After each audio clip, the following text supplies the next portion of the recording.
Resumen de noticias del Sistema Informativo de la Arquidiócesis de México. 1. Editorial, PGR, la decepcionante historia. Quizá no se encuentre historia tan oscura como la de la Procuraduría General de la República, PGR. Esta semana, la renuncia de su titular es resultado de infortunadas componendas, de estires y aflojes, de fobias y resistencias, de aspiraciones y bajezas. El órgano para la investigación de los delitos tuvo detrás la historia ideal de ser el principal órgano consejero jurídico de la Presidencia de la República.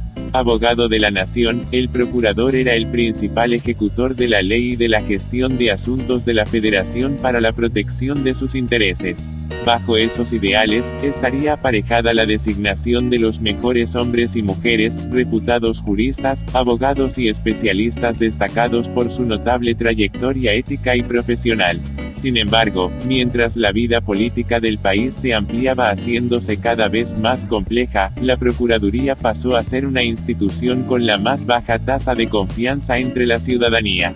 Esto llevó a sus titulares a reconocer que el rostro de la PGR debería recomponerse de cara a los ciudadanos. Renovarse o morir, esta tarea no sería una cosa sencilla. En 2015, su titular, ante legisladores del Congreso de la Unión, diría que la recuperación pasaría por el tamiz del trabajo para arreglar y maquillar el rostro de la PGR a partir de la procuración de justicia eficaz, el respeto a los derechos humanos y la capacitación a los integrantes de la Procuraduría. 2 años después, la tarea no se consolidó, quizá ni existió. Este sexenio va por el 4º procurador, solamente superado por el del presidente Carlos Salinas de Gortari, 1988-1994. Nada más en 1994 alternó a 4 procuradores. En ese periodo, el cardenal Juan Jesús Posadas Ocampo fue asesinado, 24 de mayo de 1993. Las conclusiones del procurador fueron, por decirlo menos, tristes y desafortunadas, desembocaron en la teoría de la confusión, con lo que se lavó las manos. Actualmente, el crimen del cardenal no tiene una explicación satisfactoria con la consecuente injusticia y la falta del castigo de los verdaderos responsables del magnicidio. Lo anterior es solo un ejemplo de la descomposición progresiva de la PGR. Bajo sus siglas, se intimidó a ciudadanos, y se protegió a amigos, compadres y allegados que vieron en la institución el instrumento perfecto para aspiraciones y bajezas. Llegó un momento de su historia en que mencionar el nombre del procurador era sinónimo de miedo y terror para los enemigos del régimen, pero también ese mismo nombre asoció los extremos del tráfico de influencias, clientelismo y apoltronamiento de funcionarios. La urgencia de una real procuración de justicia llevó a la reforma constitucional del 10 de febrero de 2014 para renovar el aparato de la PGR. Sin embargo, la transformación pasa la dura prueba de confianza que sume a la institución en la oscura ignominia de la pérfida relación de nepotismo y compadrazgo como trampolín para asirse del poder. Se ligó a su titular con la protección de intereses ilícitos, y hasta su reputación cayó cuando el vehículo de lujo de su propiedad fue emplacado bajo registro en domicilios fantasmas para evadir la ley. La Fiscalía General de la Nación nace en el momento donde la ciudadanía requiere de justicia expedita, equidad incontrovertible y de un titular intocable por la corrupción, garante de los intereses de la nación. Entre las ruinas de la PGR están sepultados los procuradores que se valieron del miedo y la intimidación, de los fraudes y mentiras, del fastidio y cansancio, de fugas y simulación, de incapacidad y prepotencia. Lo peor que pudo pasar es haberlo asociado a la íntima relación, casi de hermanos, con el superior, el presidente de la República. El fiscal general tendrá encima una pesada losa que no será fácil sacudirse. Sobre él pesará la historia más oscura y decepcionante que haya tenido cualquier institución de la Administración Pública Federal. 2. Editorial, más dinero, más delito. El impacto y alta incidencia de los delitos del fuero común muestra la horrible condición del país y el fracaso de los sistemas orgánicos de combate al crimen. Con la participación de los 3 niveles de gobierno, en muchas ocasiones, la ciudadanía tiene cifras oficiales, casos de éxito, que en la realidad contrastan con la gravísima descomposición del tejido social. El Observatorio Nacional Ciudadano, referente para tener de primera mano las condiciones sobre seguridad y justicia en México, pone de manifiesto cómo cualquier persona es vulnerable en su seguridad personal y patrimonial. A juicio de ese organismo, la crisis se agudiza y es crónica. Desde hace más de una década confluyen diversos factores que no deben reducirse solamente a la lucha entre los cárteles poderosos del crimen. El mal está arraigado en las mismas estructuras públicas, favoreciendo la impunidad sostenida por la corrupción. De acuerdo con el observatorio, en materia de robos, las tasas de 2017 muestran porcentajes de crecimiento preocupantes, comparadas con las de 2016, 36,99% en robo con violencia, 36,18% en robo a negocio, 34,68% en robo a transeúnte, 15,50% en robo de vehículo. A lo anterior se suma la manera en que otros delitos, que se decían a la baja, siguen cometiéndose con feroz atrocidad. Conforme a los datos de la Encuesta Nacional de Victimización y Percepción de la Seguridad, ENVIPE, 2016 del INEGI, el secuestro es otro mal lacerante. En 2016 se estimaron casi 70.000 personas que fueron privadas de la libertad de manera ilícita. La ENVIPE revela que 31 millones de delitos se reportaron en el país y los costos económicos son del 1,1% del Producto Interno Bruto, 6 veces superior a los 36.000 millones de pesos necesarios para la reconstrucción de los estados afectados por los sismos de septiembre. Esta situación no puede pasar por normal. Solo en días posteriores a la tragedia por los sismos, el escenario delictivo salió de las pantallas y lo que destacó fue el ánimo y solidaridad de miles de mexicanos. Sin embargo, la realidad volvió a su crudeza cuando la opinión pública se enteró de robos de víveres y homicidios que no desaparecieron, sino que habían sido enterrados bajo los escombros de la cobertura informativa. El presupuesto de egresos de la Federación 2018 apuesta a la seguridad, creciendo considerablemente los recursos para el combate al crimen.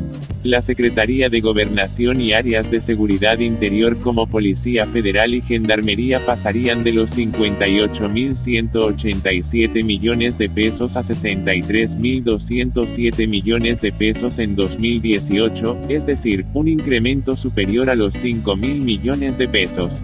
Otros aumentos tendrían las Secretarías de Marina y de la Defensa Nacional. La inversión millonaria de recursos para combate al delito no ha sido respuesta eficaz para disminuir los índices. Ese dinero sigue alimentando los factores que nutren al crimen, a la manera de un tumor que necesita tejido sano para devastar al organismo. Los cuerpos policiales mantienen niveles bajísimos de profesionalización, y la impunidad es la levadura que incita a la desconfianza para descomponer la cultura de la seguridad. Los ciudadanos no se animan a denunciar sencillamente por miedo a un aparato de justicia que obedece más intereses mafiosos y corruptos que a derechos individuales.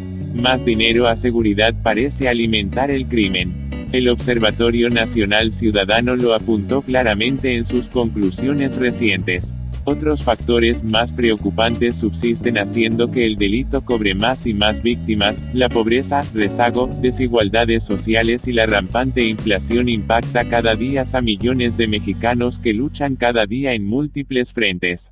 Por un lado deben cuidarse de la delincuencia y por el otro, enfrentan la voracidad de un sistema económicamente débil y enano que no otorga desarrollo ni estabilidad en el día a día de millones de ciudadanos. 3. Mensaje del Cardenal Rivera con motivo de la entronización de la reliquia de San José Sánchez del Río. Este domingo 22 de octubre, el arzobispo de México entronizó una reliquia de San José Sánchez del Río y envió un mensaje a los jóvenes católicos. Queridos jóvenes, reunidos en casa de Nuestra Madre Santísima, con la reliquia de primer grado de San José Sánchez de Río, que entronizaremos en esta casa santa. Este adolescente valiente, de apenas 13 años de edad, tan pequeño en edad, pero grande en su fe, nos da ejemplo y testimonio de la entrega total y plena a la voluntad de Dios. Su sentido profundo de la fe y del amor a Dios, no fue casualidad, sino que atrás de él estuvieron el ejemplo y testimonio de sus papás. Su primer contacto con Dios le vino de sus padres. Ellos supieron encaminar a San José en el camino de la fe. De aquí la importancia, papás, de que ustedes influyan en la fe de sus hijos. Son ustedes los primeros maestros y catequistas en la fe. Papás, no descuiden en sus hogares la formación espiritual de sus hijos, no los abandonen a su suerte. Ustedes son la primera puerta para que sus hijos se encuentren con el Creador. Podemos decir tantas cosas de este santo joven, pero quiero simplemente retomar algunos puntos que les ayudarán a ustedes jóvenes que han venido hoy a vivir su fe y compromiso con Dios. En primer lugar, San José, a pesar de su corta edad, poseía una fe grande y profunda, aprendió a abandonarse a las manos de Dios porque creía en Él. Eso lo llevó a arriesgar su vida, a entregarla hasta lo más sublime que un cristiano puede hacer, dar la vida por el otro. Y San José la dio por muchos de su pueblo, la dio por amor a Dios. Así como muchos de ustedes dieron su vida, su tiempo, su espacio por los más necesitados en días pasados donde este terrible terremoto derribó edificios y casas, pero no derribó el amor de todo un pueblo de la corresponsabilidad por ayudar al prójimo.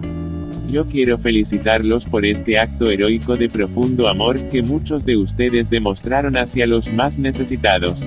Gracias por salir a las calles, gracias por poner sus manos en quitar escombros, gracias por dar su tiempo en organizar los víveres, gracias por su trabajo, por su sonrisa, por ser fuerza en estos momentos de dolor. Gracias por ser luz en estos momentos de oscuridad. Ustedes son una bendición para nuestra ciudad, Dios los bendiga enormemente, jóvenes. Jóvenes, no desfallezcan, no se dejen vencer por las adversidades que la vida pueda darles. Sigan formándose en los valores humanos y cristianos, sigan preparándose para dar testimonio en la vida cotidiana. Sean corresponsables con los demás jóvenes, no los abandonen. Estén cerca de ellos, de manera especial por aquellos que están alejados, por aquellos que no están cerca de Dios, ustedes sean hermanos para ellos. Y que el ejemplo y testimonio de San José Sánchez del Río, los ilumine para poder seguir sus pasos a una entrega más fiel a nuestro Señor Jesucristo.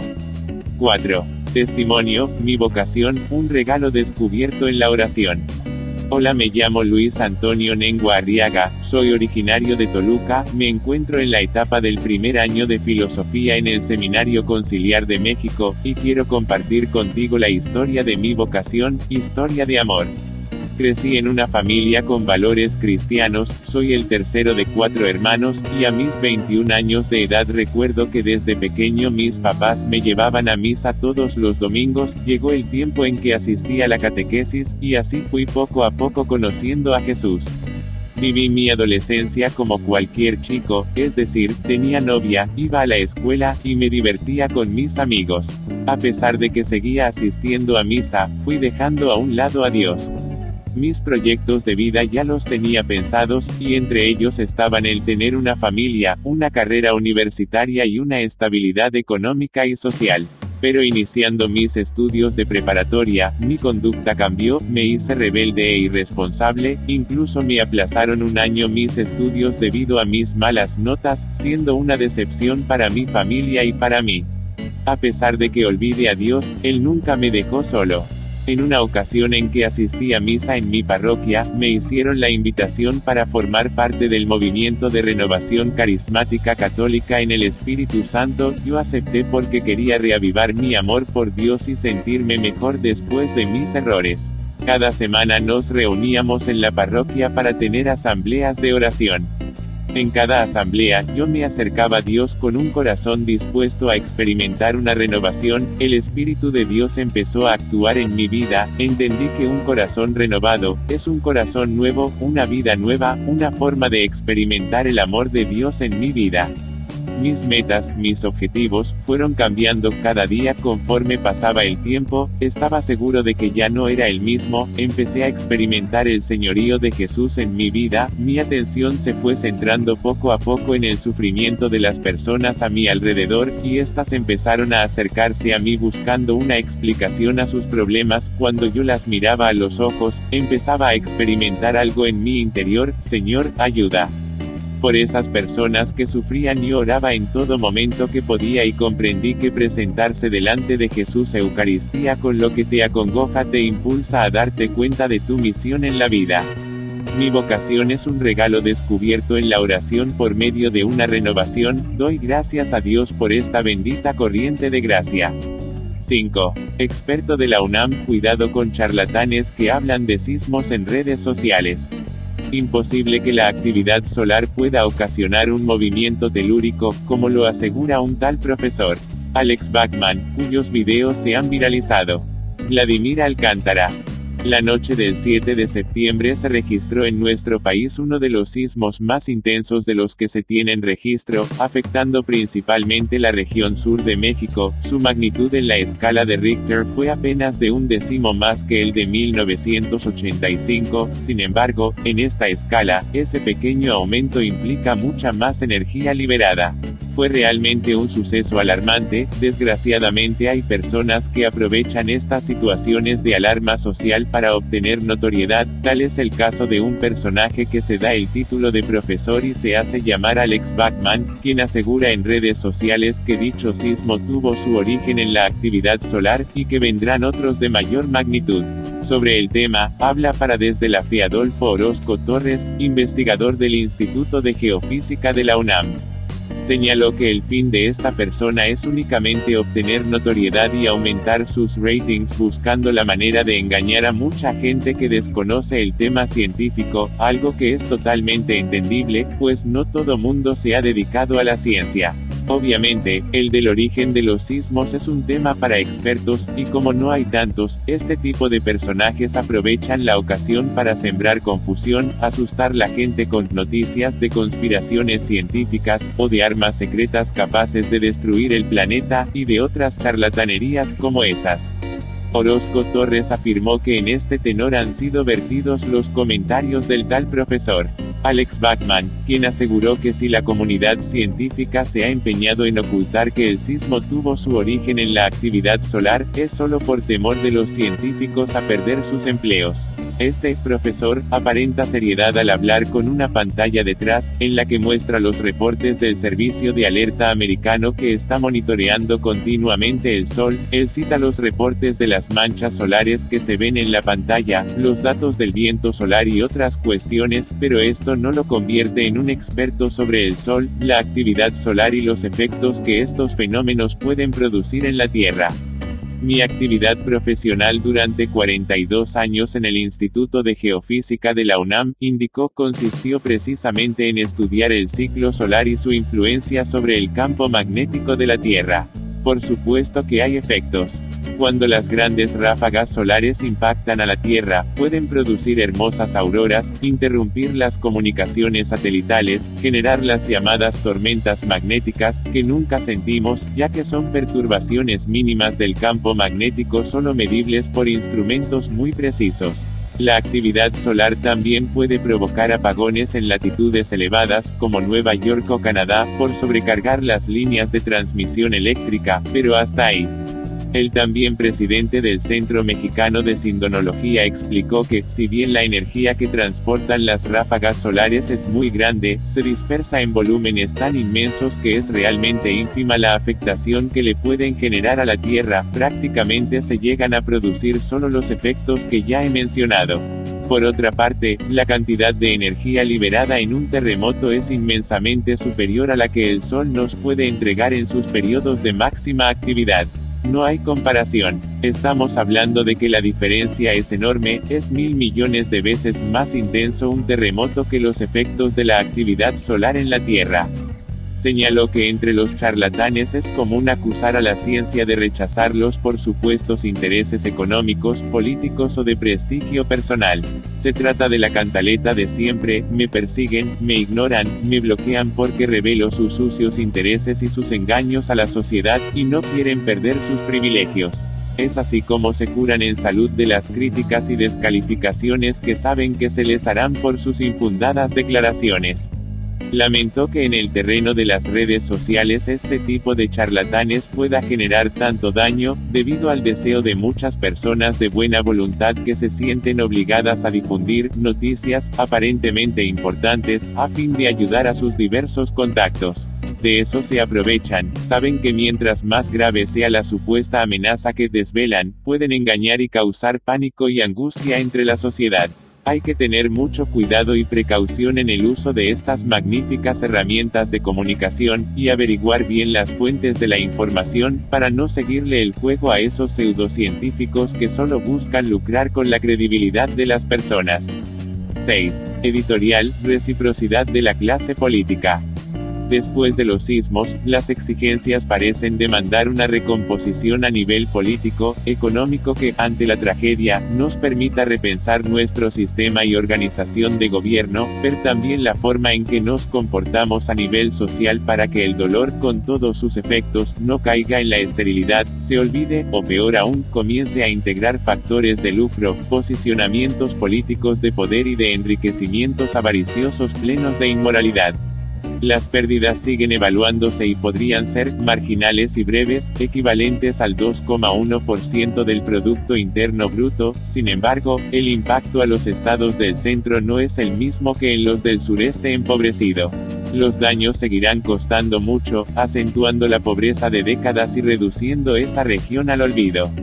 Un ejemplo lo tenemos en la novedad de las zonas económicas especiales, las cuales se anunciaron como la solución para acabar con el rezago de Guerrero, Oaxaca y Chiapas.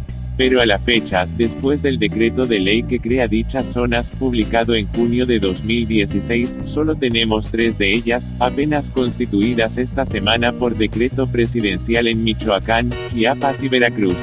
Parece que no hay prisa en terminar con la pobreza ancestral del sureste mexicano.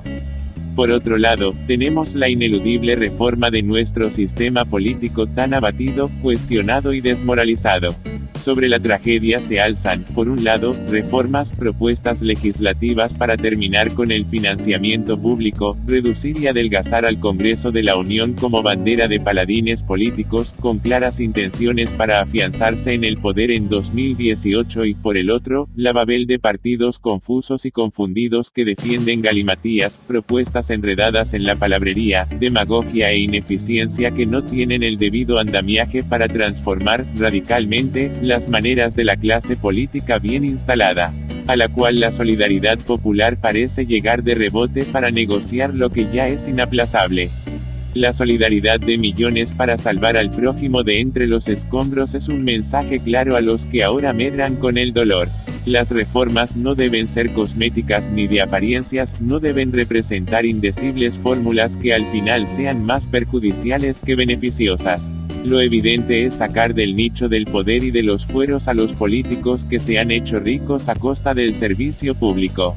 Elegir a candidatos en cargos de auténtica representación popular, no a sibaritas nutridos de privilegios, moches y prebendas, ministros, magistrados y jueces más austeros y menos apoltronados, engrosando cuerpo y bolsillos, consejeros electorales funcionales, capaces de vigilar los procesos democráticos con justicia y no como dictadorcillos censurantes de las opiniones de los que piensan diferente.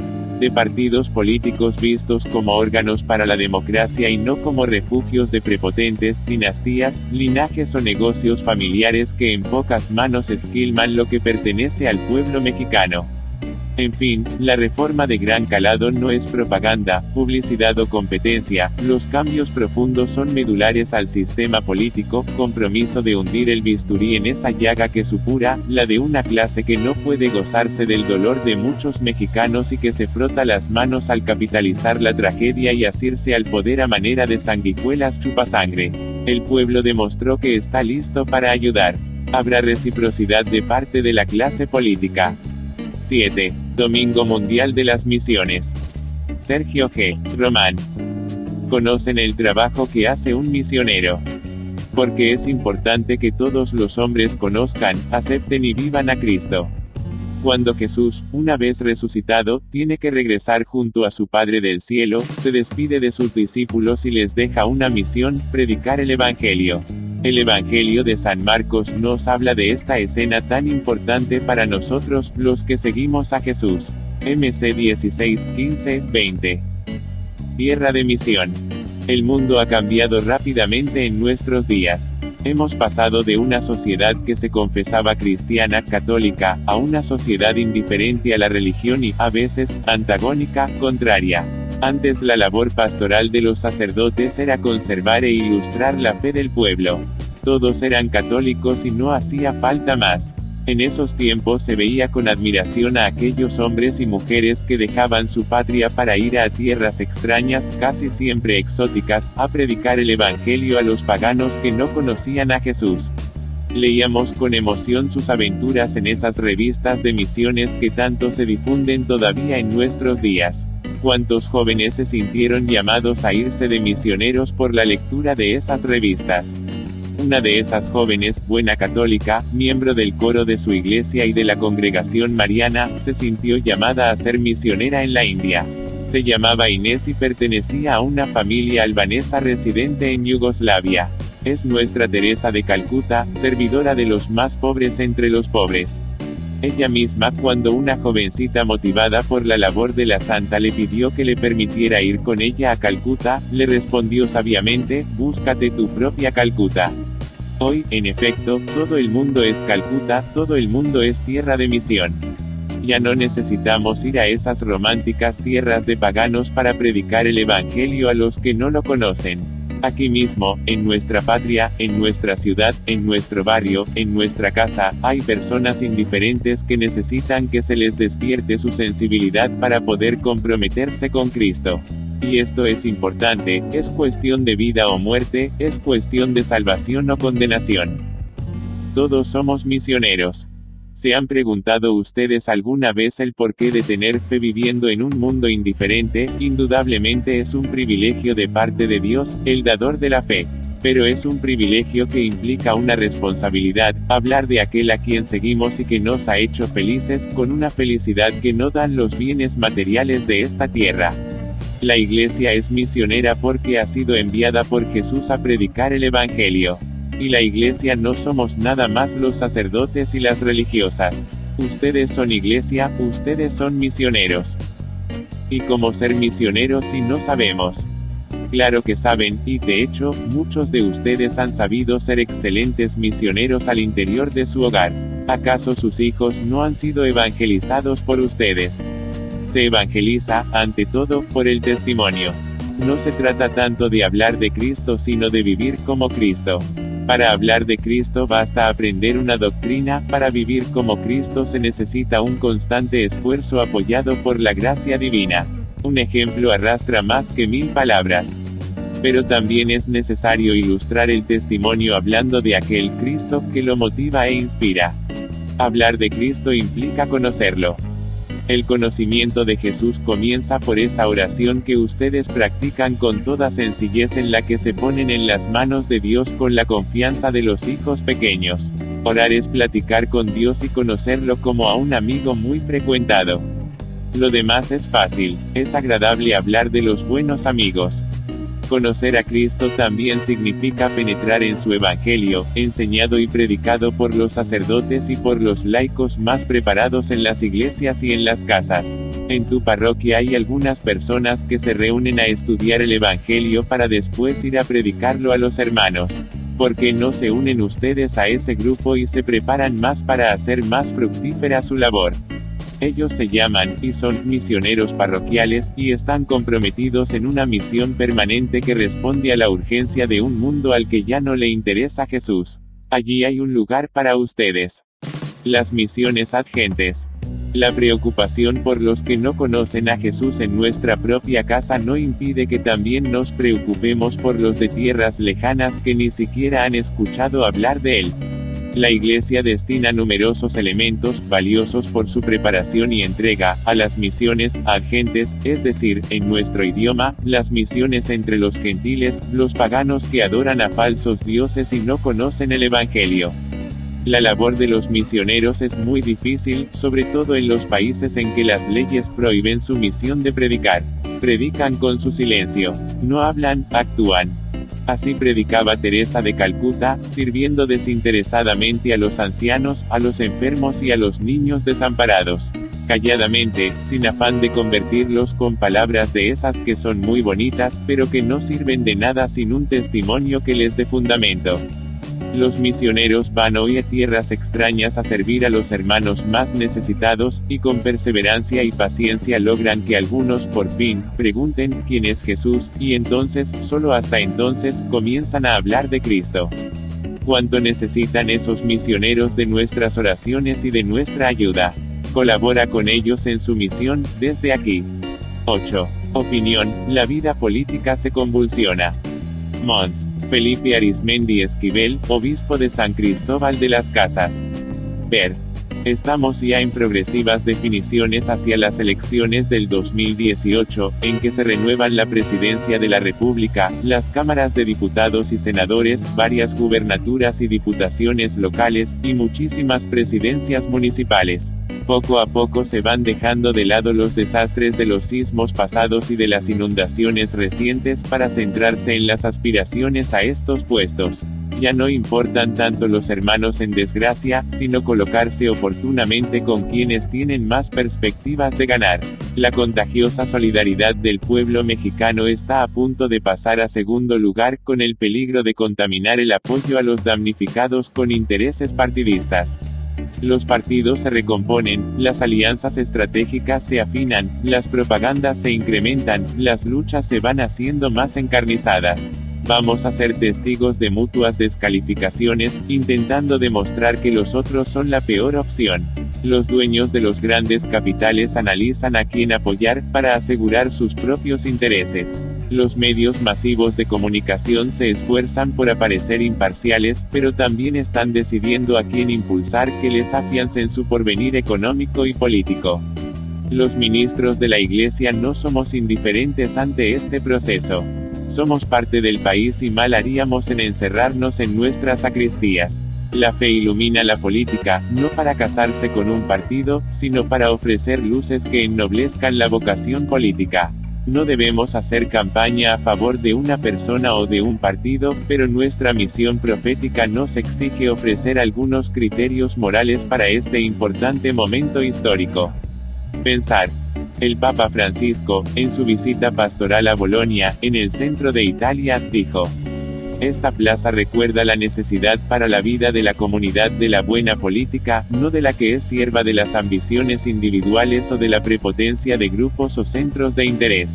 Una política que no sea ni sierva ni patrona, sino amiga y colaboradora, no temerosa o imprudente, sino responsable y por lo tanto valiente y prudente al mismo tiempo, que aumente la participación de las personas, su inclusión y participación progresiva, que no deje al margen a determinadas categorías, que no sacue ni contamine los recursos naturales, que no son un pozo sin fondo, sino un tesoro que Dios nos da, para que lo usemos con respeto e inteligencia.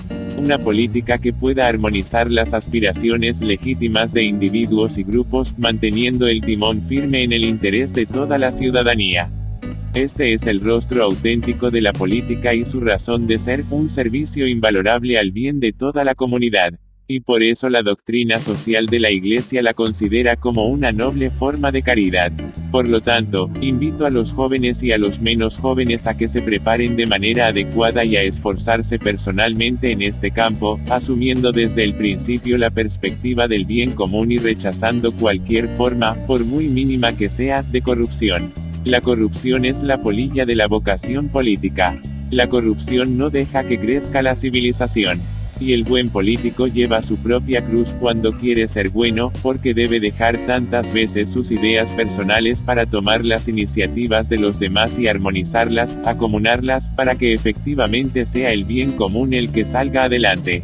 En este sentido, el buen político acaba siempre por ser un mártir del servicio, porque deja sus ideas pero no las abandona, las pone en discusión con todos para ir hacia el bien común, y esto es muy hermoso. Desde esta plaza os invito a considerar la nobleza de la acción política en nombre y en favor del pueblo, que se reconoce en una historia y en los valores compartidos, y pide tranquilidad de vida y desarrollo ordenado. 1 de octubre de 2017. Actuar. Seamos analíticos y críticos para ir definiendo nuestras propias opciones. No nos dejemos embaucar por la demagogia, por las promesas irreales, por los ofrecimientos imposibles de cumplir. No nos inclinemos por el candidato que regala dinero o más cosas, como si nos dejáramos comprar por quien tiene más recursos económicos. Valemos mucho más que unas láminas, que una torta, un refresco, una gorra y una playera. y que los candidatos a puestos públicos ennoblezcan la lucha política con propuestas realistas, con honestidad transparente, con pasión por el bien de la comunidad. 9. Las 7 cosas que debes saber sobre la Virgen de Fátima. El pasado 13 de mayo celebramos 100 años de las apariciones de la Virgen de Fátima, Portugal. Aquí te presentamos 7 cosas que todo católico debe saber al respecto. Primero, la Virgen apareció 6 veces en Fátima. En tiempos de la Primera Guerra Mundial, la pastorcita Lucía dos Santos dijo haber experimentado las visitas sobrenaturales de la Virgen María en 1915, 2 años antes de las famosas apariciones. En 1917, ella y 2 de sus primos, Francisco y Jacinta Marto, estaban trabajando como pastores en los rebaños de sus familias en un pequeño pueblo de Fátima llamado Cova de Iría. El 13 de mayo de aquel año, los 3 niños vieron una aparición de la Virgen María que les dijo, entre otras cosas, que regresaría durante los próximos 6 meses todos los días 13 a la misma hora. María también reveló a los niños, en la segunda aparición, que Francisco y Jacinta morirían pronto y que Lucía sobreviviría para dar testimonio de las apariciones. En la tercera aparición de la Virgen, el 13 de julio, a Lucía se le devela el secreto de Fátima. Según los informes, se puso pálida y gritó de miedo llamando a la Virgen por su nombre. Hubo un trueno, y la visión terminó. Los niños volvieron a ver a la Virgen el 13 de septiembre. En la sexta y última aparición, el 13 de octubre, ante miles de peregrinos que llegaron a Fátima, Portugal, se produjo el denominado Milagro del Sol, en el que luego de la aparición de la Virgen María a los pastorcitos Jacinta, Francisco y Lucía, se pudo ver al sol temblar, en una especie de danza, según relataron los que estaban ahí. Segundo, Francisco y Jacinta murieron pronto, Lucía se hizo religiosa. Una pandemia de gripe española barrió Europa en 1918 y mató cerca de 20 millones de personas. Entre ellos se encontraban Francisco y Jacinta, que contrajeron la enfermedad en 1918 y fallecieron en 1919 y 1920 respectivamente. Por su parte, Lucía entró en el convento de las Hermanas Doroteas. El 13 de junio de 1929, en la capilla del convento en Tuy en España, Lucía tuvo otra experiencia mística en la que vio a la Santísima Trinidad y a la Virgen María. Esta última le dijo, ha llegado el momento en que Dios le pide al Santo Padre, en unión con todos los obispos del mundo, hacer la consagración de Rusia a mi Inmaculado Corazón, prometiendo salvarla por este medio. S. Simdars, Schwartz, Encuentro con María, 197. El 13 de octubre de 1930, el obispo de Leiria, ahora Leiria, Fátima, proclamó las apariciones de Fátima como auténticas. Tercero, Sor Lucía escribió El secreto de Fátima 18 años después de las apariciones. Entre 1935 y 1941, bajo las órdenes de sus superiores, Sor Lucía escribió 4 memorias de los acontecimientos de Fátima. En la tercera memoria, publicada en 1941, escribió las 2 primeras partes del secreto y explicó que había una tercera parte que el cielo aún no le permitía revelar. En la cuarta memoria añadió una frase al final de la segunda parte del secreto: en Portugal, se conservará siempre el dogma de la fe, etc. Esta frase fue la base de mucha especulación. Se dijo que la tercera parte del secreto se refería a una gran apostasía. Tras la publicación de la tercera y cuarta memoria, el mundo puso atención en el secreto de Fátima y las 3 partes del mensaje, incluyendo la petición de la Virgen para que Rusia se consagrara a su Inmaculado Corazón a través del Papa y los obispos del mundo. El 31 de octubre de 1942 Pío XII consagró no solo Rusia, sino a todo el mundo al Inmaculado Corazón de María. Lo que faltó, sin embargo, fue la participación de los obispos del mundo. En 1943, el obispo de Leiria ordenó a Sor Lucía poner el tercer secreto de Fátima por escrito, pero ella no se sentía en libertad de hacerlo hasta 1944. Fue puesto en un sobrelacrado en el que Sor Lucía escribió que no debía abrirse hasta 1960. Cuarto, la tercera parte del secreto de Fátima fue leída por varios papas. El secreto se mantuvo con el obispo de Leiria hasta 1957, cuando fue solicitado, junto con copias de otros escritos de la hermana Lucía, por la Congregación para la Doctrina de la Fe. Según el cardenal Tarcisio Bertone, el secreto fue leído por Juan XXIII y Pablo VI. Juan Pablo II, por su parte, pidió el sobre que contiene la tercera parte del secreto, tras el intento de asesinato que sufrió el 13 de mayo del 81. Después de leer el secreto, el Santo Padre se dio cuenta de la conexión entre el intento de asesinato y Fátima. Fue la mano de una madre que guió la trayectoria de la bala, detalló. Fue este papa quien decidió publicarlo en el año 2000. Quinto. Las claves del secreto, arrepentimiento y conversión. El entonces cardenal Joseph Ratzinger, Papa emérito Benedicto XVI, prefecto de la Congregación para la Doctrina de la Fe, señaló que la clave de la aparición de Fátima es su llamado al arrepentimiento y a la conversión. Comentario teológico. Las tres partes del secreto sirven para motivar al individuo al arrepentimiento y lo hacen de una manera contundente. Sexto. La primera parte del secreto es una visión del infierno. La primera parte del secreto, la visión del infierno, es para muchos la más importante, porque revela a los individuos las trágicas consecuencias de la falta de arrepentimiento y lo que les espera en el mundo invisible si no se convierten. Séptimo. La segunda parte del secreto es sobre la devoción al Inmaculado Corazón. En la segunda parte María dice: Usted ha visto el infierno donde van las almas de los pobres pecadores. Para salvarlas, Dios quiere establecer en el mundo la devoción a mi Inmaculado Corazón.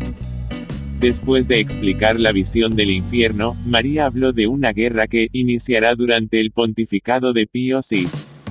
Esta última fue la Segunda Guerra Mundial, que fue ocasionada, según las consideraciones de Sor Lucía, por la anexión de Austria a Alemania durante el pontificado de Pío VI. J. de Marchi, de Moignages sur les Apparitions de Fátima, 346. Traducido y adaptado por Diego López Marina. Publicado originalmente en National Catholic Register. 10. Lectio Divina, dado al César lo que es del César y a Dios lo que es de Dios. Mons. Salvador Martínez. En aquel tiempo, se retiraron los fariseos y llegaron a un acuerdo para comprometer a Jesús con una pregunta. Le enviaron unos discípulos, con unos partidarios de Herodes, y le dijeron: Maestro, sabemos que eres sincero y que enseñas el camino de Dios conforme a la verdad, sin que te importe nadie, porque no miras lo que la gente sea. Dinos pues, ¿qué opinas? ¿Es lícito pagar impuesto al César o no? Comprendiendo su mala voluntad, les dijo Jesús: Hipócritas, ¿por qué me tentáis? Enseñadme la moneda del impuesto.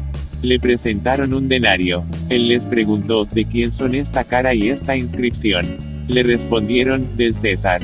Entonces les replicó: pues pagadle al César lo que es del César y a Dios lo que es de Dios. Reflexión. Después de leer por varias ocasiones el texto, me interesa preguntarme por qué se habla de una confabulación tan fuerte contra Jesús. Momento de silencio interior, caigo en la cuenta de que este pasaje forma parte del ministerio de Jesús en Jerusalén, precisamente antes de padecer y morir. A lo largo de esta parte del Evangelio hay varios pasajes donde el Señor denunciaba seriamente al pueblo y a sus autoridades sus modos de ser contrarios a la salvación que Él vino a ofrecer. En una de las parábolas que pronunció acusaba a las autoridades de ser asesinos. Entonces resulta comprensible que ellos respondieran agresivamente. También me llama la atención que se menciona, además de los fariseos, a un grupo no tan presente en los relatos del Evangelio, a los herodianos. ¿Por qué se habrán juntado estos para ponerle una trampa a Jesús? Momento de silencio interior. Los fariseos era un grupo normalmente muy antagónico al poder político y religioso. Se oponían tanto a los saduceos, sumos sacerdotes, como a Herodes. Sin embargo, con el fin de atrapar a Jesús sí se juntan con los partidarios de Herodes. Los romanos asentaban su poder en Palestina gracias a la familia herodiana, por tanto fueron convocados como testigos de calidad ante una posible postura de Jesús en contra del pago de impuestos al César. Pero Jesús descubrió las malas intenciones. Si la moneda que debía usarse para pagar el impuesto tenía la imagen y la inscripción del César, había que devolverle lo suyo. ¿Qué tanto alcance y profundidad puede tener esta afirmación del Señor? Momento de silencio interior. Una posibilidad es que Jesús reconociera el derecho del soberano a reclamar impuestos. Esta soberanía no parece ser absoluta, pues añadió, y denle a Dios lo que es de Dios. Por tanto, me parece que Jesús supera el antagonismo radical que pretende negar derecho a Dios en vista del poder terrenal o viceversa. El poder de los reyes de este mundo no le quita nada a la soberanía de Dios.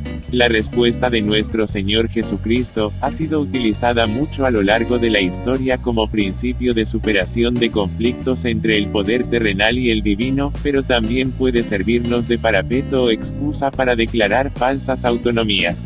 Puede verdaderamente fundamentarse un ejercicio despótico del poder bajo el principio de que al César hay que darle lo suyo.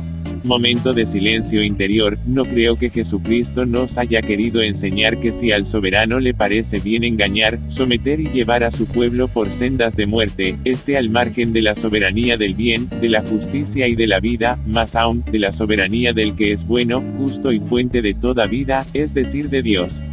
Contemplación. Propongo contemplar pausadamente, reposadamente la actitud de Jesús frente a las personas que pretendían ponerle una trampa, las cuales lo podían llevar a la cruz. Se trata de sintonizar con la fuerza interior del Señor frente a estos antagonistas y permanecer en ella tiempo prolongado de silencio interior. Un segundo ejercicio puede ser repetir interiormente la frase, den al César lo que es del César y a Dios lo que es de Dios. Tiempo prolongado de repetición interior. Oración. Al meditar sobre la trampa que pretendieron ponerte, mi Señor, comprendo que hay conflictos superficiales y conflictos profundos. Los conflictos superficiales, como aquellos que enfrentaban a los fariseos con los herodianos, pueden ser puestos de lado con la mayor facilidad si hay un motivo suficientemente fuerte para hacerlo. Los conflictos profundos, aquellos que revelan las intenciones más profundas de nuestro obrar, no tan fácil se dejan de lado. Tus enemigos, Señor, no abandonaron su actitud violenta al haber sido vencidos en su intento. Su conflicto contigo, Señor, iba más allá de las palabras, era la confrontación del bien con el mal. El conflicto profundo de la vida contra la muerte y el pecado. Por eso te pido, Señor, que haga yo caso a tu luz para poder descubrir cuando un conflicto es superficial o profundo, y tenga la fortaleza de decidir correctamente por ti, Señor. Amén. Líneas de acción. Antes de entrar en discusiones, no pocas veces acaloradas, en materia de fe o de temas de la relación entre el poder de este mundo y el de Dios, haré una autocrítica sobre la profundidad del conflicto que estoy afrontando. 11. Durante la emergencia, misioneras servidoras de la palabra ayudaron en Morelos, Oaxaca y Ciudad de México.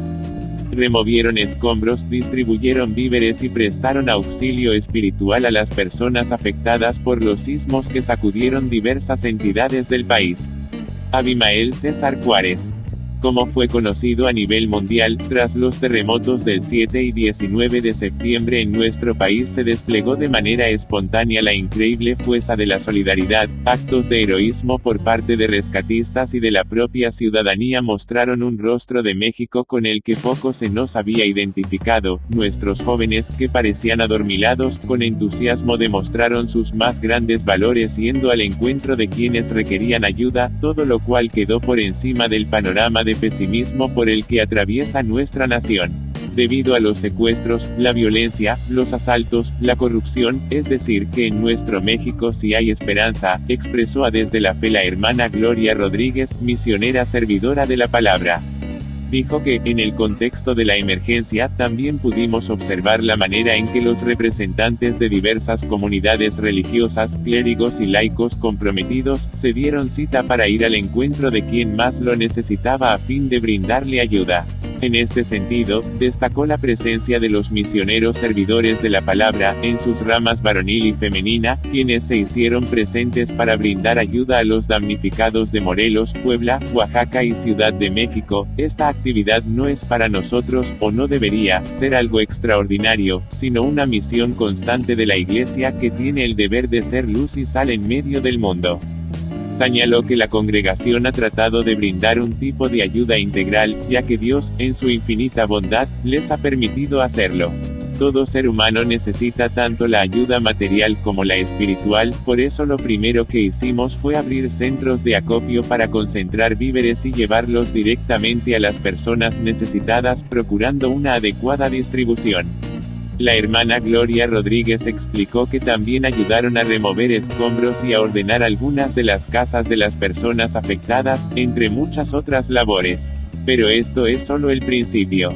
No basta, es necesaria la colaboración del gobierno para que los hermanos que han perdido sus bienes materiales puedan tener un hogar digno a la brevedad posible.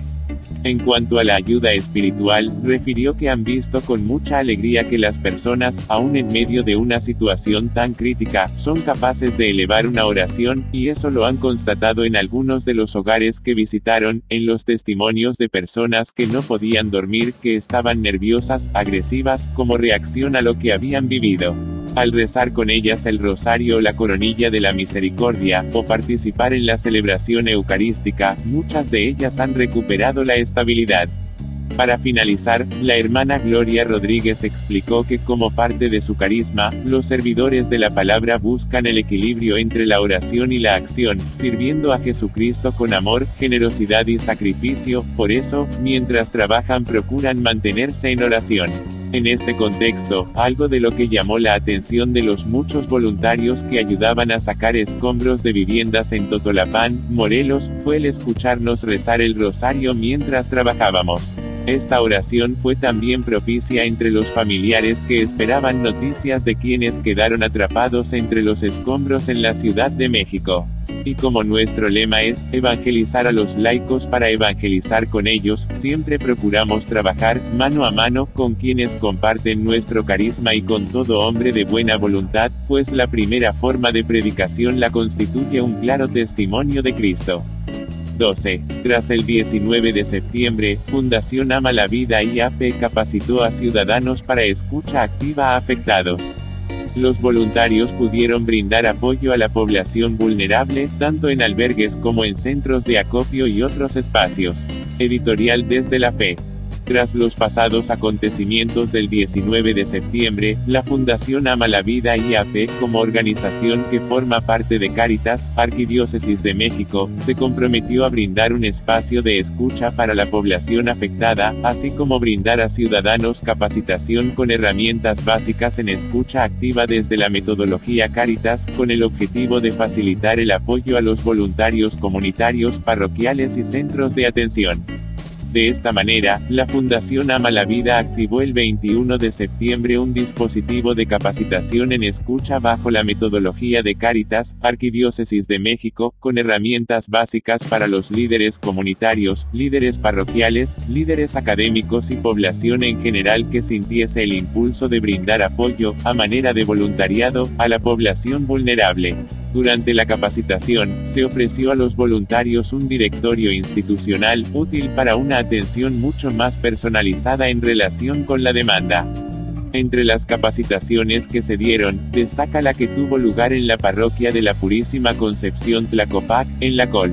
San Ángel, en el centro de acopio abierto por la comunidad local. Ahí se capacitó a 30 personas, estudiantes, amas de casa y profesionistas de entre 16 y 40 años de edad, quienes mostraron esmero en la capacitación y una gran voluntad para colaborar en albergues y centros de acopio. En las instalaciones de Ama la Vida se mantuvo abierto el grupo para capacitación a la población en general, y se obtuvo respuesta de algunos vecinos y personas de colonias cercanas, de manera que se pudo capacitar a otro grupo de 6 voluntarios para brindar escucha a la población afectada. Finalmente, el martes 12 de octubre se brindó capacitación a 16 personas, quienes colaboran en la Fundación de Bienestar para el Adulto Mayor, FUNBAM, y participan en diferentes grupos como promotoras comunitarias mediante distintas labores en pro de salud y el bienestar. 13. Anuncian concierto de John Carlo en la Ciudad de México. Será un momento de gracia luego de la situación que hemos atravesado los mexicanos con los terremotos de septiembre. Gerardo Villegas. Vida Nueva Digital. El próximo lunes 23 de octubre, a las 6:30 horas, la parroquia Santa Apolonia, en Azcapotzalco, Ciudad de México, recibirá al reconocido cantautor dominicano John Carlo, quien unirá su talento al del artista mexicano Gerardo Villegas. John Carlo nació en República Dominicana. Desde los 13 años se vio involucrado en la venta de drogas, y a los 16 fue llevado a la cárcel por herir con arma blanca a otros jóvenes. Por aquellos días asistió a un retiro espiritual, donde tuvo un encuentro personal con Dios que le permitió enderezar su camino. A los 18 años empezó a componer y a cantar para Dios, y 3 años después grabó su primer disco. En entrevista, Gerardo Villegas, organizador del concierto en la capital del país, aseguró que la de John Carlo es música con alma, con espíritu, pues proviene de alguien que verdaderamente expresa su fe de manera honesta, de manera congruente, que obviamente habla de una experiencia viva con Jesús, y eso lo transmite con facilidad a la gente. Recordó que conoció al cantautor dominicano hace 7 años en un evento de cielo abierto en el Auditorio Nacional, compartió escenario con él, e hicieron algunas giras por la República Mexicana. La música de John Carlo está muy bien hecha, asegura el artista mexicano, está muy bien cuidada, bien producida, es muy profesional, no escatima recursos cuando se trata de producir, y eso se logra percibir. Es una persona con grandes talentos puestos al servicio de Dios y de la comunidad, explicó. Talento conjunto. Dentro de los proyectos en los que Gerardo Villegas ha trabajado con John Carlo, se encuentran Por Siempre, edición especial de John Sánchez y RP Band, 2010, participando como asesor de producción, de Bendición en Bendición, del grupo Alfareros, 2008, participando como compositor y productor, junto a Junior Cabrera, Brote que Renueva, del Ministerio Nacidos de la Luz, 2005, CD nominado a los premios David como Revelación del año 2006, Navidad de Noé Reyes, 2007, donde participó como compositor de la canción, El Mesías. Alabanza y Adoración, del Ministerio Fuerte Dios, de México, CD en el que la cantante mexicana Sandy Caldera participa interpretando la canción, Confianza, de su autoría, así como, Unción Fresca, entre otras, Te Quiero Adorar, de Jóvenes de Valor, 2004. Sana Mi Vida, de Roberto Ramírez, 2003, y otras muchas producciones. Gerardo Villegas refirió que se espera la asistencia de unas 500 personas a este concierto, cuyo costo es de 100 pesos. Invito a todos a que asistan a este evento, ya que será una oportunidad para adorar a Jesús, Eucaristía, pues el Santísimo Sacramento estará expuesto unos momentos. Será un momento de gracia luego de la situación que hemos atravesado los mexicanos con los terremotos de septiembre, y que mejor que en una actividad más para poder dar gracias a Dios, para poder alabarlo, glorificarlo. Y añadió, el espectáculo que hemos preparado John Carlo y un servidor será muy bonito para que la gente pueda voltear su mirada a Dios y tenga una velada muy padre, agregó. Informes y boletos para el concierto en el 4754, 2369, Alabama 04455, 6931, 2360, al correo electrónico cameraproducciones@gmail.com o en la oficina parroquial Santa Apolonia. 14. El conductor Esteban Arce habla acerca de su conversión. Durante el Congreso, Guadalupe y Fátima, Mensaje de Esperanza, el conductor de noticias dio a conocer su testimonio, referente a una experiencia sobrenatural vivida tras una serie de casualidades. Abimael César Juárez. El pasado 13 de octubre, durante el Congreso, Guadalupe y Fátima, Mensaje de Esperanza, que se llevó a cabo en el Templo Expiatorio a Cristo Rey, Antigua Basílica, el conductor de noticias Esteban Arce narró su testimonio de conversión, la cual se suscitó luego de que viviera una experiencia sobrenatural que cambió su manera de pensar sobre en temas relacionados con la vida. Esteban Arce refirió que hasta sus 25 años de edad, era el típico católico que vivía su fe sin mayores compromisos, con una formación de escuelas maristas. Quería ser futbolista profesional, lo cual intentó en varios equipos al concluir la preparatoria. Posteriormente, decidió irse a trabajar en un barco carguero, en el que viajó durante varios meses por Brasil, Argentina y Uruguay, entre otros países, para luego regresar a estudiar una carrera universitaria, al tiempo que volvió a probar suerte en el fútbol. Sin embargo, el no lograr sus aspiraciones lo devastó emocionalmente al grado de pensar en el suicidio. Fue entonces que un amigo lo invitó a trabajar en un bar de Estados Unidos. Y viajó hacia allá. Explicó que se dio cuenta que ni el barco, ni estar en un bar era lo que él quería, así que regresó a México y conoció a su ahora esposa, María de las Nieves Santiesteban, con quien tuvo 3 hijos. Un día, un amigo que trabajaba en la radio me invitó a colaborar con él. De ahí vino la propuesta de participar en un programa de televisión. Yo no sabía nada de conducción, más que ridiculizar, humillar y mofarme de las personas. Vino la fama y empecé a dirigir mi vida por el camino equivocado, hasta que volví a Estados Unidos después de cumplir el ciclo en aquel espacio televisivo. El conductor de noticias señaló que en la Unión Americana participó en varios proyectos, pero tampoco lo llenaron interiormente, y así estuvo durante un tiempo, yendo y viniendo a México, periodo en el que su esposa se hizo muy devota de la Virgen. Fue gracias a las oraciones de mi mamá y de mi esposa que un día reflexioné y me di cuenta que lo que hacía no era correcto. Empecé a ir a misa. Me quedé sin trabajo, solo tenía que cumplir un compromiso, que era la conducción de una entrega de premios, pero en eso pasó lo inesperado. Horas antes del evento, cancelaron mi participación. Para mí eso significó una señal. En ese momento le dije a Nieves que nos regresábamos a México, y como era de suponerse, apoyó mi idea, y de esa forma volvimos definitivamente, con la condición de que tenía que acompañarla al santuario de Medjugorje, Bosnia y Herzegovina. Añadió que al estar en el aeropuerto para viajar a México, recibió una llamada en la que le proponían ocupar el lugar que dejaba Broso, en Televisa, y aceptó. Ante la insistencia de su esposa de ir a aquel lugar, la acompañó. Iba engañado, ya que no sabía que iban a una peregrinación. Una vez en el lugar, en la subida al santuario, vio a lo lejos una figura luminosa que, según la gente, se trataba de la Santísima Virgen. Lo que a mí me impactó, fue que a mi lado estaba una señora con una niña pequeña, quien al parecer estaba enojada. Sin conocerme, me preguntó por mi nombre, qué hacía ahí, y por qué había ido de tan lejos, a la vez que lanzaba palabras ofensivas contra Dios y la Virgen. Me entró mucho miedo en ese momento, pensé que no la iba a volver a ver. Al día siguiente, regresamos y volvimos a encontrarnos con la misma niña, quien ya estaba más tranquila. Aseguró que después de vivir una serie de casualidades que finalizaron en esa experiencia, en la que tuvo su conversión, se enfocó en asimilar el tema espiritual y trascendental de la existencia de Dios. A partir de ese día, he tratado, a través de la oración, de cambiar todo. Al regresar de aquel viaje a mi trabajo normal, decidí que en cada uno de mis programas dejaría un mensaje positivo, para promover la defensa de la familia, de los no nacidos y de los valores de la sociedad. 15. Concierto causa daños en Catedral. Carlos Villarrois.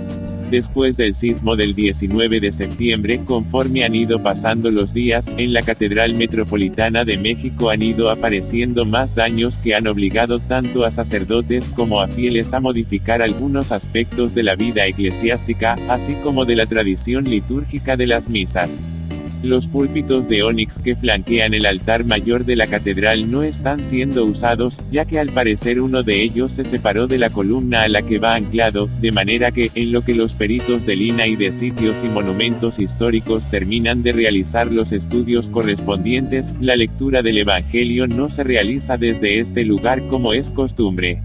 De igual modo, las campanas de la catedral no están siendo tocadas previo a las misas como siempre se ha hecho, ya que por precaución, los campaneros no están subiendo a las torres que resultaron dañadas, además de que se pretende evitar vibraciones sonoras, pues estas tienen repercusiones sobre la estructura del templo.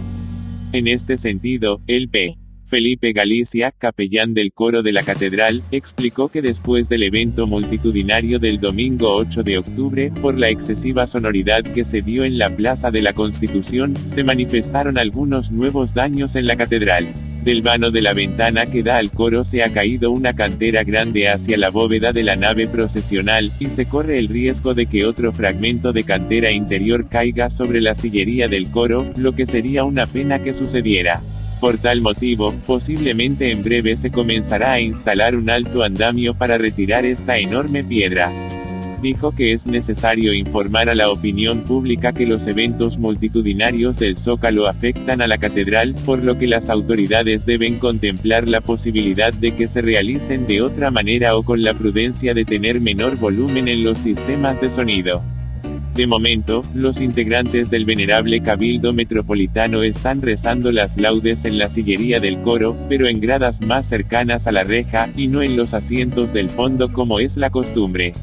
Por otra parte, el acceso de los fieles al templo sigue teniendo lugar por la puerta lateral para evitar que la gente se aproxime a las torres de la catedral.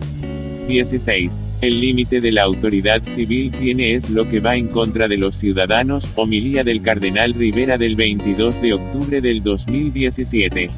29 Domingo del tiempo ordinario. El Evangelio de hoy nos habla de dos grupos, los fariseos y los herodianos, que hicieron una pregunta capciosa a Cristo. No dieron la cara a ellos mismos, sino que enviaron a unos seguidores. La pregunta hecha a Jesús es de carácter político. La respuesta es sorprendente, desarmó la violencia y la intención malévola con que fue hecha, dad a César lo que es del César y a Dios lo que es de Dios. Sin duda que los discípulos de Jesús respiraron tranquilos al ver salir a Jesús, su maestro, airoso de aquella situación. Y los autores de la pregunta quedaron desconcertados al verse implicados más allá de lo que pensaban. La respuesta de Cristo delimita competencias, salta por encima de la casuística y alcanza a todos, colocándonos en el terreno del compromiso y del deber, tanto en la responsabilidad hacia Dios como en la responsabilidad civil. Algo muy importante que Jesús distingue es el sí al pago de impuestos y el no a la divinización del emperador. Roma mandaba, paga el impuesto al César, que es un ser divino, y adora a los dioses de Roma puesto que vives en su imperio. Con su respuesta Cristo deja muy en claro que, si el César tiene derecho a recaudar fondos e impuestos, la adoración pertenece única y exclusivamente a Dios, independientemente del gobierno en turno. En la respuesta de Jesús se reconocen los derechos del Estado, pero se subrayan los derechos de Dios en la vida de los hombres. Dios tiene derecho a estar presente en todos los sectores de la vida. Cuando se trata de humanizar o deshumanizar la vida, allí está Dios en juego, porque la vida y el hombre son suyos. Por eso el creyente debe ser al mismo tiempo el más leal colaborador en el orden civil y el que denuncia las injusticias y atropellos de la dignidad del ser humano. A partir de esta respuesta dada por Cristo, los apóstoles instruyeron a los primeros cristianos sobre sus compromisos civiles y sociales. Así tenemos un texto en la primera carta del apóstol Pedro: acaten toda institución humana por amor al Señor, lo mismo al emperador como soberano que a los gobernadores como delegados suyos, y San Pablo a los romanos: sométase todo individuo a las autoridades constituidas, porque toda autoridad viene de Dios. Hoy ya no debería haber emperadores con aspiraciones divinas, creyéndose dueños de la vida de los demás. El poder pertenece al pueblo en los parámetros normales de las sociedades democráticas.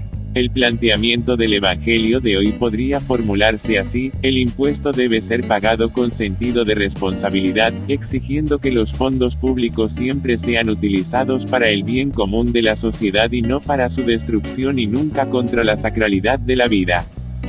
La primera afirmación de Jesús es una rotunda defensa del respeto y la obediencia que se debe a la autoridad civil legítimamente constituida o aceptada por el pueblo. El alcance del poder temporal tiene un horizonte muy amplio, tiene su legítima autonomía como lo declaró el Concilio Vaticano II. Abarca todo aquello que está destinado al bien de la comunidad, al marco jurídico, legal aprobado por la mayoría del pueblo o de sus legítimos representantes. Hay que obedecer al gobierno en todas las leyes y normas que tienen como meta los derechos humanos y sus deberes correspondientes. En contrapartida, la autoridad civil tiene como límites todo aquello que va en contra de los ciudadanos porque el poder del gobernante no tiene más función que el servicio efectivo al pueblo que lo eligió o aceptó. Cuando la autoridad se sale del marco legal desde donde puede y debe gobernar, no hay obligación de tributarle obediencia, y si se opone abiertamente a los derechos humanos fundamentales, entonces hay que negarle la obediencia. Pero, ¿y si se opone a los derechos divinos? Ahí está la segunda limitación del poder civil, sancionada por la sentencia de Jesús: dad a Dios lo que es de Dios. A muchos que les gusta citar la sentencia de Jesús, solo citan la primera parte y le ponen sordina a la segunda parte de la sentencia. Dad a Dios lo que es de Dios. Por una parte, esto significa que la autoridad humana no es absoluta. Aunque tiene como campo de su autonomía el bienestar social, este mismo bien exige que respete la ley natural, el proyecto de Dios sobre el hombre y no se oponga a él con leyes injustas o inhumanas. Pero también, respetando positivamente a Dios, para lo cual no hace falta que ponga su nombre al frente de la Constitución, pero sí que se respete su presencia en la conciencia de los creyentes. Por esto los gobernantes deben legalizar y proteger en la práctica la libertad de conciencia, de religión y de culto, a fin de que los ciudadanos puedan profesar, privada y públicamente, su amor y respeto a Dios, como individuos y como grupo, en la intimidad de su vida y en la sociedad en que conviven. Este deber de dar a Dios lo que es de Dios no solo compete al Estado, sino que urge también a cada uno de los hombres y sociedades intermedias, que debemos poner la obediencia a Dios por encima del respeto al César. Siendo la Iglesia la continuadora de Jesús en la historia, podemos concluir que puede y debe meterse en política como lo hizo Jesús.